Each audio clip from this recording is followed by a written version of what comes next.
Like and subscribe and click the bell icon to get new video updates. Banksia Hill Juvenile Detention Center gets $25 million to address dehumanizing conditions, cut incarceration rates. The Banksia Hill Juvenile Detention Center will receive a $25.1 million upgrade after it was slammed by a Perth Children's Court judge as a dehumanizing space. The money will go towards a $7.5 million crisis care unit, improvement to the center's intensive supervision unit, in-cell media streaming for education and therapeutic purposes, and a new Aboriginal services unit.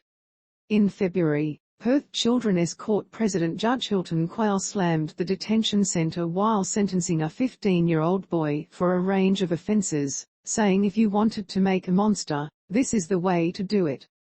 The offences included a dozen assaults on youth custodial officers at Banksia Hill, some of which occurred after the teenager threatened self-harm.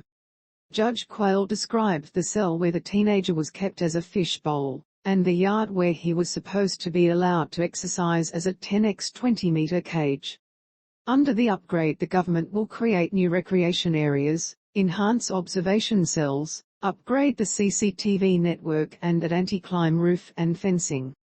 Rehabilitation support for offenders. Corrective Services Minister Bill Johnston said the extra funding would protect some of Western Australia's most vulnerable people. I understand Banksia Hill has had its challenges in the past year, but the McGowan government remains committed to the safety of both staff and detainees, he said. The tripling of Aboriginal welfare staff and the creation of the Aboriginal Services Unit will give detainees the rehabilitative support they need to help them break the cycle and reduce youth offending around the state. The Aboriginal Services Unit will provide specific cultural support in an attempt to address the overrepresentation of Aboriginal youths at Banksia Hill. New staff will include 8 Aboriginal welfare officers and Aboriginal medical and mental health workers. A recent federal government productivity report found the number of youth in WA detention has halved in the past 10 years, Mr. Johnston said. We are focused on doing everything we can to continue this trend. Department of Justice Director General Adam Thomason admitted earlier this year that Banksia Hill was sometimes acutely understaffed, with only half of the 60-plus workers required for a shift actually present, which meant rehabilitative programs were not being run.